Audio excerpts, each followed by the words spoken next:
Good evening हमारे dear children. मेरे video को देखने के लिए बहुत बहुत धन्यवाद आप लोगों को।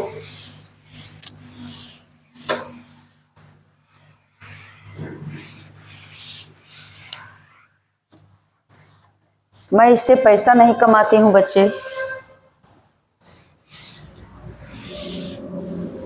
जिन लोगों को कुछ होता होगा वे जाने, मुझे तो अक्ल ही नहीं है। बस मेरा उद्देश्य है कि मुझसे जो बन पड़े उसे मैं पढ़ाती हूँ। मेरे पास धन दौलत नहीं है कि मैं दान करूं, लेकिन जो कुछ टूटी फूटी भाषा में पॉइंट भर है उसी को मैं देना चाहती हूँ हमारे देश के उन नौनिहाल होनहार बच्चों को जो पढ़ना चाहते थे लेकिन पिछड़कर रह गए हैं। तो अब इसे सरल करना है। ऊपर में लिखना चाहिए था मुझे, सरल करें। कोई बात नहीं है, बोर्ड मास नियम के तहत अब इसे सरल करेंगे और बोर्ड मास नियम के हिसाब से अगर सरल करेंगे तो सबसे पहले सरल करना है बड़ी ब्रैकेट अगर है, छोटी ब्रैकेट है और मंझली ब्रैकेट। ब्रैकेट मीन्स कोष्ठक। तो छोटी कोष्ठक को सब ज्यों का त्यों लिखेंगे। 9 प्लस बड़ी कोष्ठ 6 जोड़ 7 का 3 माइनस।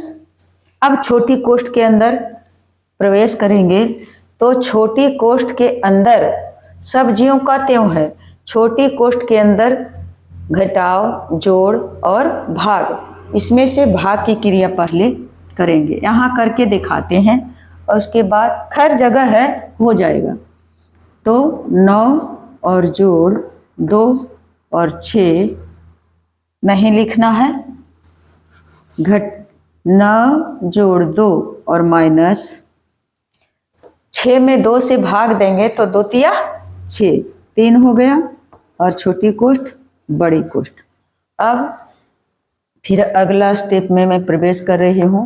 9 जोड़ बड़ी कोष्ठ 6 जोड़ 7 का 3 घटाव। अब छोटी कोष्ठ के अंदर की क्रिया जब करेंगे तो क्या करेंगे बच्चे? जोड़ है और घटाव है तो पहले जोड़ की क्रिया करेंगे तो क्या हो जाएगा? 9 2 11 और घटाव 3। उसके बाद फिर आगे बढ़ेंगे। फिर बराबर 9 आ जाएगा तो डायरेक्ट यहाँ एक ही बार में कर लेते। 9 जोड़ फिर 6 और जोड़ 7 का 3 घटाव 11 में 3 घटेगा तो कितना बचेगा? 7 8 3 11। इतना का हमें कितना आ जाएगा? 8 आ जाएगा और ये माइनस है और ये 8 आ गया। बस छोटी कोष्ठ खत्म और उसके बाद बड़ी कोष्ठ।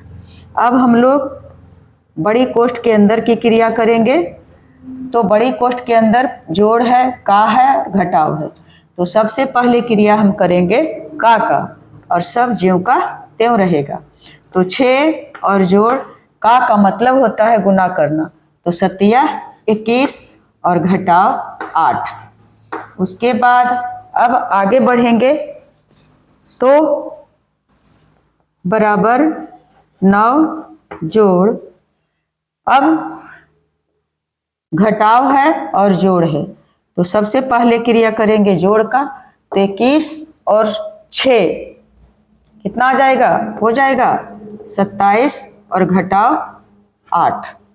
बस अब आगे बढ़ेंगे तो 9 और जोड़ 27 में से 8 को घटा देंगे तो मुझे लगता है कि होगा 19 और अब इतना का क्रिया करके हमें प्राप्त हुआ 19 और अब 9 और जोड़ 19 है तो इसे जोड़ करके 9 9 18 और 1 और 1 2 19 और 9 28 हो गया। यही आंसर आ गया, यही एकमात्र आंसर है। तो ये सब बनाते रहने से अपने आप अभ्यस्त हो जाएंगे और अपने आप समझ में आ जाएगा। कोई टीचर की आवश्यकता नहीं पड़ेगी। यदि आप बनाते बनाते और उसका बना हुआ नहीं, आंसर सिर्फ रहेगा दिया हुआ और आंसर नहीं मिल रहा है, फिर दोबारे बनाएंगे, फिर तिबारा बनाएंगे और जो भी खामियां होगी, जो भी गलतियां हैं उसको सुधारते जाएंगे तो अंततः एक बार ऐसा परिस्थिति पैदा होगा कि आपका आंसर सही हो जाएगा और फिर उसी तरह से आपके मानस पटल पर उसका कंसेप्ट तैयार हो जाएगा। तो कहते हैं हमारे बच्चे कि मैं गणित में कमज़ोर हूँ, उसके लिए क्या करूँ। मैं कोई ज्ञाता नहीं हूँ, कोई व्याख्याता नहीं हूँ, कोई विद्वान नहीं हूँ बच्चा, बस छोटी छोटी सी जानकारी है मुझे। जैसे वर्णमाला में वर्णों का ज्ञान, तो मुझे वर्ण का ज्ञान भी सही तरह से नहीं है और उन्हीं वर्णों को बार बार दोहराती हूँ ताकि यदि वर्ण का ज्ञान हो जाए तो फिर आगे स्वतः सीखते चले जाएंगे और पहचान में आ जाएगा कि क है ल तो हो गया कल, फ है तो ल है फल। इस तरह से मैथ में भी है। आप धीरे धीरे धीरे धीरे सनह सनह बढ़ते रहें और अभ्यास तो कभी छोड़े नहीं। मैं ठंड के कारण मैं बनाना छोड़ दी थी वीडियो को, तो हमारे नाती पोते जो भी हैं सब पूछ रहे थे कि आपका वीडियो कब आएगा। इतना ठंड लगता था उम्र के अनुसार। अब मैं 2 साल में मैं 60 की हो जाऊंगी, तो कितना होगा, कितना पौष्टिक खाना मिलता है जो शरीर को मजबूती बनाए रखता है। और फिर यदा कदा 1% ऐसे भी हैं जो नहीं चाहते हैं कि मैं वीडियो डालूं, और वैसे क्या कहें, आगे नहीं कहूँगी।